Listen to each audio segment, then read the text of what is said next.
Questions popped into his head. Can you have a villain who is just evil but still enjoyable because he's tired of these overly sympathetic baddies all the time? And I totally hear what he's saying there, because you're right. I mean, we're always told, and it's true, that your villains have to think they're the heroes. They have to have some believability about them. They can't, just the two-dimensional baddies are, for a certain type of story, but there's not a lot of depth to that.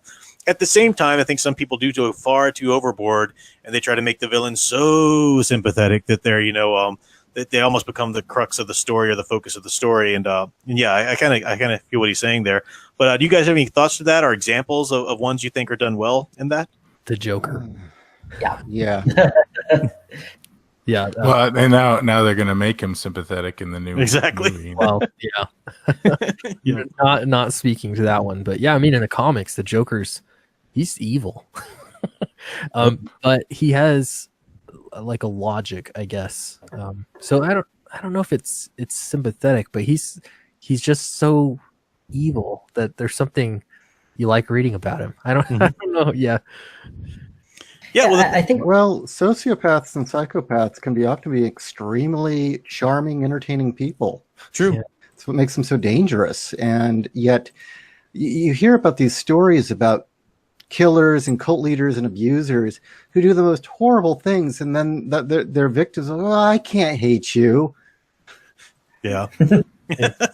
As far as the villain has to think he's the hero in his own mind, I actually deeply, deeply disagree with that perspective. And I feel that it's become kind of a cliche thing that a lot of modern writers say to sound deep or insightful. And that it's really a luxury of living in a comfortable first world nation with a lot of moral relativism that we can start saying, well, nobody's truly evil. Oh, the villain even thinks he's the hero. No one ever really wants to think of themselves as bad. Mm-hmm. And the example I like to give is that in Liberia, there are armies there where the military strongman that runs these various armies, one of the initiation processes they'll do is they'll go into a town and they'll take the boys, and they'll have the boys set their parents on fire and rape their sisters, and then eat the bodies as an initiation, and then force them into the child army, or else they get torched and raped too. Mm-hmm.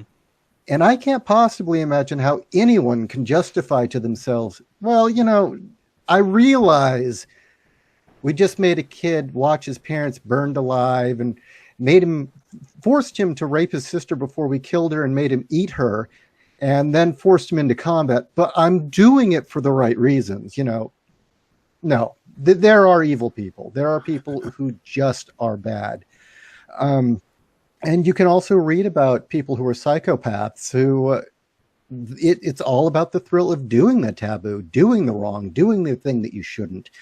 That there are killers that believe that nothing matters. So, okay, what I want to do is kill people. And me, from an atheist perspective, let's say nothing does matter. I couldn't imagine doing that. Mm-hmm. What meaning does that bring to your life? Mm-hmm. Or from another perspective, the people who know it's wrong and are doing it strictly because it's wrong, because that's what excites them, and they enjoy seeing others in pain. That exists, and it makes us very uncomfortable with the notion that such a thing could exist, but does.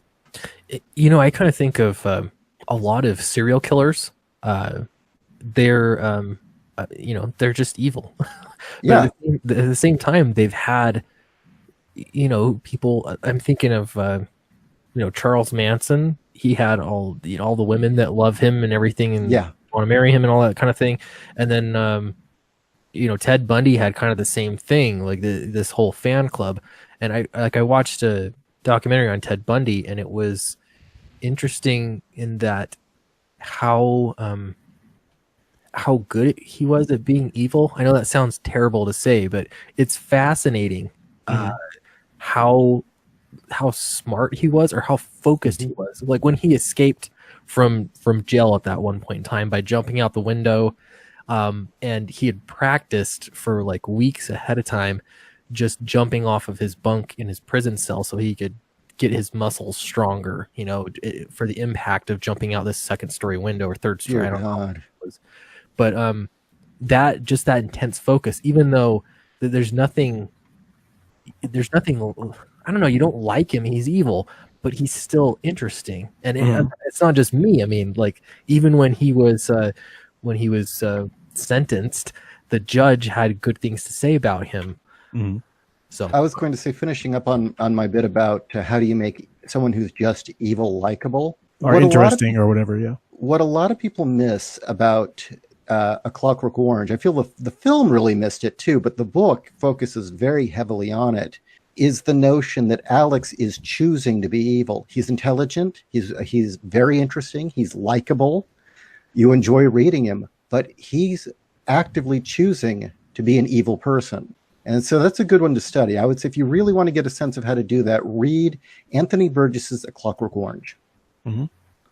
I was going to say, I don't know when it started exactly, but this notion of every villain seeing themselves as the protagonist in their own story or whatever. I mean, that's baby boomers.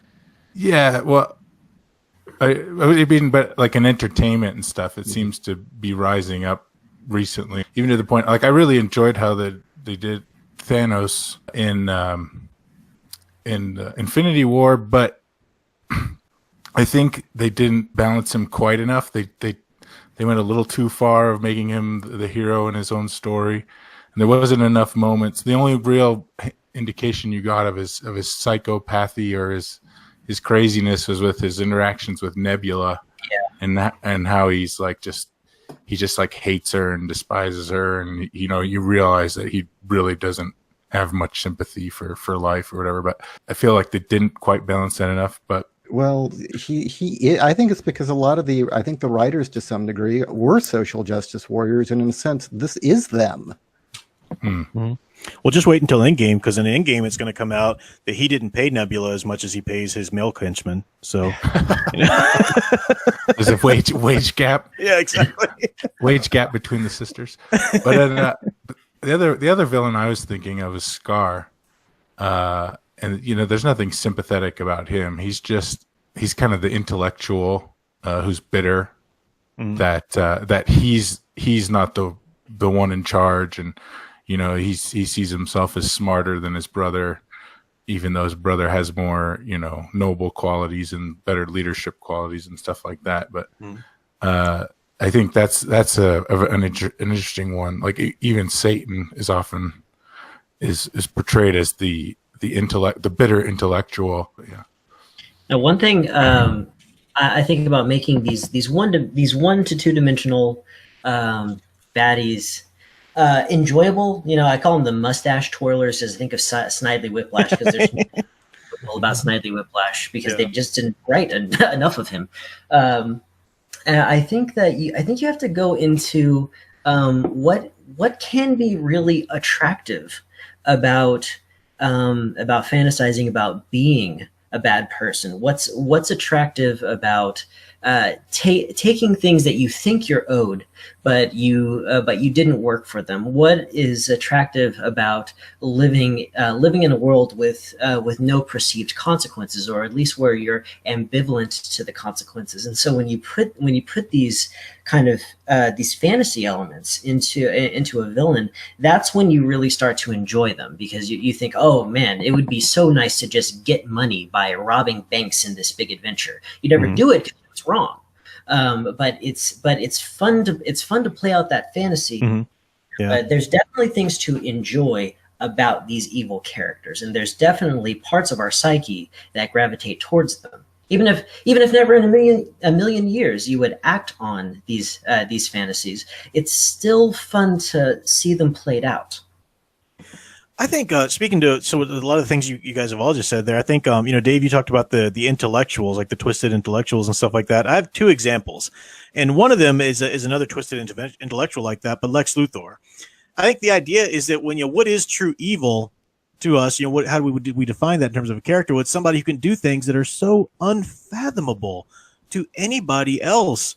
and it doesn't matter. Like, those things you described, Ishii, like there's no point in trying to describe their reasoning or their justification, because that would just be wasted. Like that's not where the story is. No one wants to bother trying to relate to that. And then you have characters like a character like Lex Luthor can do horrid things, can kill all kinds of people. His motivation, and that works enough to understand why he's doing it. But no one ever thinks, he's kind of right. And that's where you don't want to cross that line in terms of telling a good hero versus villain story. The other part of it, I think, is as much focus as you want to give on it as a writer. And cringe to use this example because 1,000 people in the chat are going to hate me right now. But from that recent Hellboy movie, the villain, Mila Jovovich's character, Nimue, the Blood Queen, it would have been so easy for them to really build her up in terms of her motivations, and she wants to wipe out humanity because the poor monsters and creatures have been so mistreated and stuff like that. I mean, they could have really wrung that, out, but they didn't. That's her reasoning, so that's enough. That's all you need to know why bad guy does bad guy things. Then they focused instead on that conflict within Hellboy and his decision to topple it or whatever. So even if you don't like that example and you're casting aspersions onto me now for daring to mention that film, like most of the world is doing at this moment, you can use the example anyway, or think of other examples where the writing itself, the narration, the narrative has a proper focus on the conflict, not the conflict within the villain themselves, because that's not where the story is, unless you're telling a Joker movie where you just want to glory in that or something. Another one I think of is Wilson Fisk in the Daredevil movies. Mhm. And it becomes a little bit of a trope that his father was abusive. You get that kind of thing. But I feel like in the Netflix series, they do a good job of making you understand why he is the way that he is and where he's coming from. But he's not a hero. He doesn't, you don't sympathize with him, but you understand him. And he is a really interesting character. In that terms of balance, you can show him mistreated as a child, but then you show him bash some guy's head in with a car door, lest you feel too much empathy. Well, I think that's one of the interesting things when you talk about these origin stories, where it always has something to do with abuse and stuff like that, and that's where I think the Killing Joke really hit the nail on the head. When you get an opportunity to see two characters have relatively similar experiences, and one cracks and one doesn't. Mm-hmm. I think that's where we draw the line between individuals who choose the right thing and choose the wrong thing. Is that we all have we don't have equal social pressures. We don't all have equal environmental pressures. But we all have pressure to some degree, and you get to choose. Well, you don't necessarily get to choose, but you either crack or you don't. And that's the important thing, is that Batman has a tragic history. He didn't become a villain. He became kind of a weirdo, but he didn't become a villain. And I think that's another important thing to get across. Yeah, I kind of think of the the Stanford prisoner experiment. I don't know if you guys are familiar with that. But yeah. But it takes probably somebody very extraordinary to not be persuaded to do bad things, and so that kind of shows like how great it is for heroes to be exceptional. But then on the other end of the spectrum, it probably takes somebody exceptionally evil to sort of take it beyond. You know what I mean? Like how would somebody truly evil in the same situation take it even farther? Is that the experiment where they convince people to like shock people in another room or something like that? The Stanford prison experiment was where they got college students and simulated a prison. And some were guards and some were prisoners.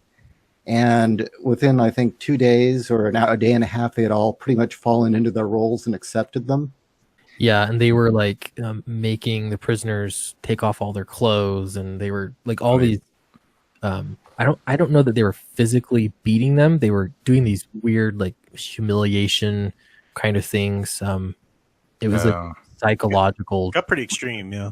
Yeah. The one I was thinking of, I think there was a study they did where they would have someone in another room, and they gave someone the ability to shock them, and hurt them or Yeah. whatever. Yes. Yeah. And but they as long as the person was there and the authority figure who was running the experiment was like, oh, it's okay, go ahead and do it, like they would just automatically do it, like they wouldn't question the authority and be like, oh, I don't think this is a bad. I think so only the Milgram experiment.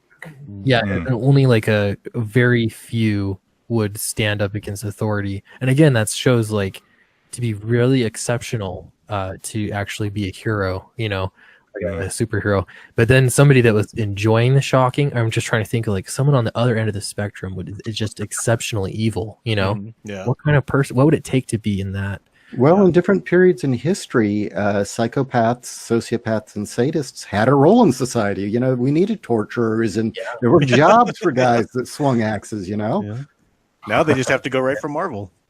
That is torture, isn't it? Yeah, start a Twitter account.